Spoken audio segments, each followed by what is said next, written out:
Welcome to another one-pan meal. Today, we're going to be making, that was loud, we're going to be making a stuffed pepper skillet, and it's something that I've done before. It needed a few edits, so we're going to hopefully get that right today. I really wanted to make this because it's a good fall meal and something that when I made it the last time and I had posted about it, some people had asked me about, about what I would do and what it was like, so here we are.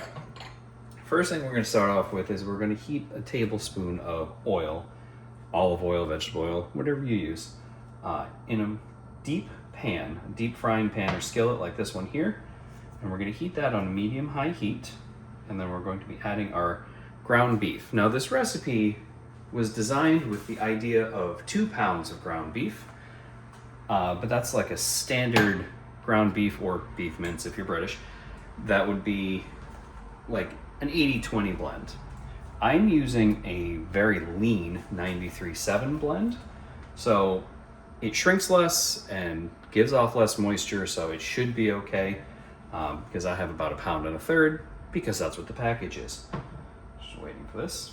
And now once this is heated up, we're going to put in one pretty finely chopped onion. I'm using a white onion because I had some left over from yesterday, and about 4 cloves of garlic. If you are using minced garlic from a jar, that's totally fine. You just don't want to add that at the same time because that'll have a higher tendency of burning in the hot oil, which will be very bitter.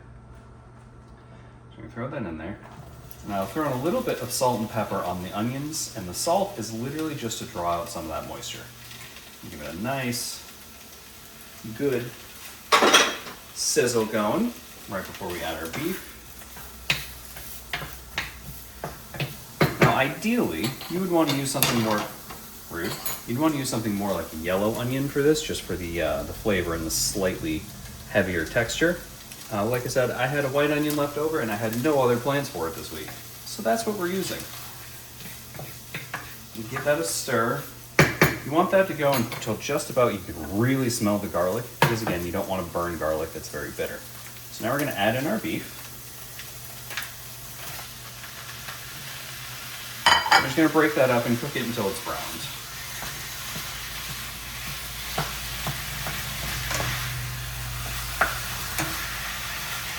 Something take a little bit, so we'll come back to the next step. All right, next step. Now that our beef is cooked down and our beef is brown and our onions are cooked down, I had that backwards in my head there. Real quick, this is another reason why you want to use like a yellow onion, because they'll hold up a little bit better. Next, we're going to add 2 tablespoons of tomato paste. Now for this, I would recommend you get like tubes of tomato paste rather than a can like this, because I have to figure out something to do with an open can of tomato paste. We're going to get that in there. And we're just going to cook this down until the tomato paste darkens a little bit. And get it in the pan.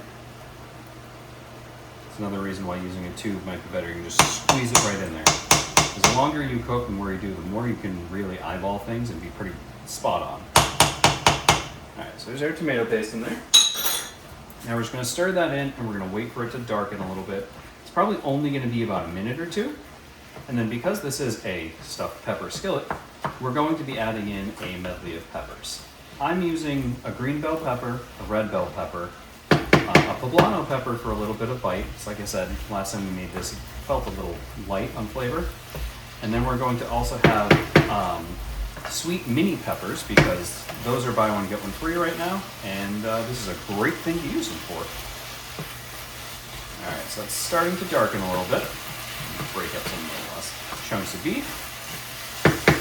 And you'll notice, pretty sure you can see that it thickens right away. So now, we're going to add our peppers.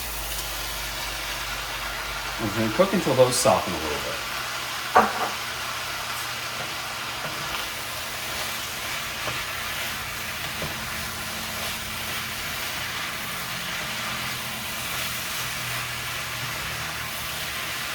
And using all those different types of peppers creates a nice bright color, really makes it look nice and flashy.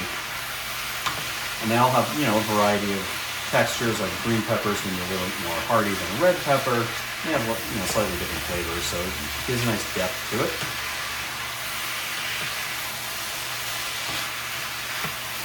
those in. We'll put those cook down a little bit, and we'll be back once those are softened. All right, so our peppers are pretty much cooked down. They're a little bit softer. We tend to like veggies cooked a little bit less than most people, so you might want to leave it in for a little bit. That's up to you.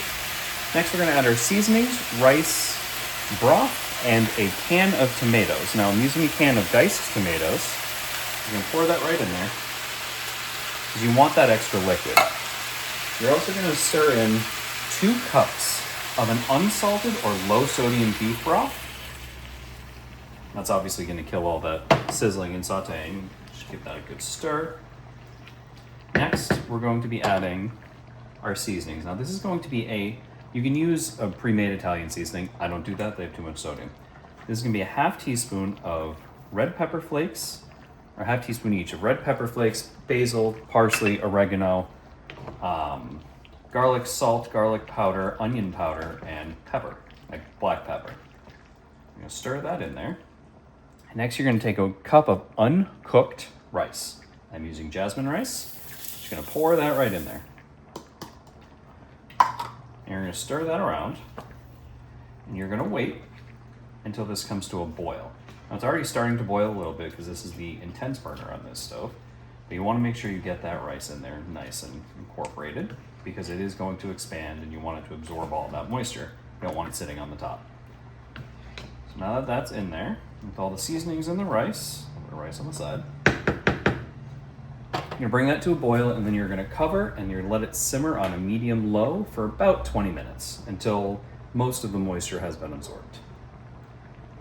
So now we're starting to get up to our boil. Give it another quick stir, make sure it's not a faux boil there.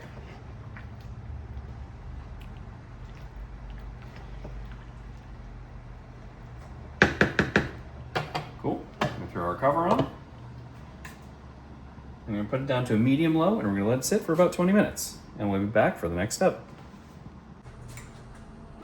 All right, time for our last step before it's time to eat. So this is nice and thickened. You can see that the rice has absorbed a lot of the moisture. It's not gonna absorb all of it because that's kind of part of the dish, and also partly because I used a lot of veggies. But I'm going to smooth that out. And now we're going to add some cheese to it. Now, because I decided we're doing this as like an Italian stuffed pepper, we're going to use an Italian cheese blend. And we're just going to throw that right on top, get a nice cheesy layer. And we're going to just throw the cover back on and melt that. Probably going to be about 2 or 3 minutes. And then we're going to be ready to serve. Now, the good thing about this dinner is A, it's quick. B, it's fairly easy, and C, you can make this however you want. If you wanted to make, let's say, a vegetarian version, you could use mushrooms, black beans instead of beef. If you wanted to make it, more Southwestern, you could use chorizo, you could use, Southwestern spices, taco seasonings, stuff like that. If you even wanted to go truly off the rails, you could do something I've done before and make like a buffalo chicken version. I've made buffalo chicken stuffed peppers before. Or you could even, it'd be a little bit more difficult, but you could fashion this almost into like an Asian style by using things like soy sauce, ponzu, instead of, some of the other things, and something like ground pork, and swap some of the spices out for things like ginger, and, be able to have a nice different take on something like this. Just something to think about. So we'll come back when this is ready to scoop and serve. All right, our cheese is mostly melty.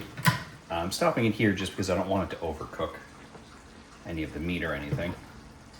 Now we're just gonna dig right in and scoop us out a nice big old spoonful of that. And you can see how nice and thick it's gotten with that melty cheese and the rice. Pour that right into our bowl so that we can enjoy this in about 2 minutes when it's an eating temperature, because this is going to come out as pure lava. If you try to put this in your mouth, you will have a bad time. And yeah, there is our one pan, I almost said one pot, cheese stuck to my finger, our one pan stuffed pepper skillet. Hope you enjoy.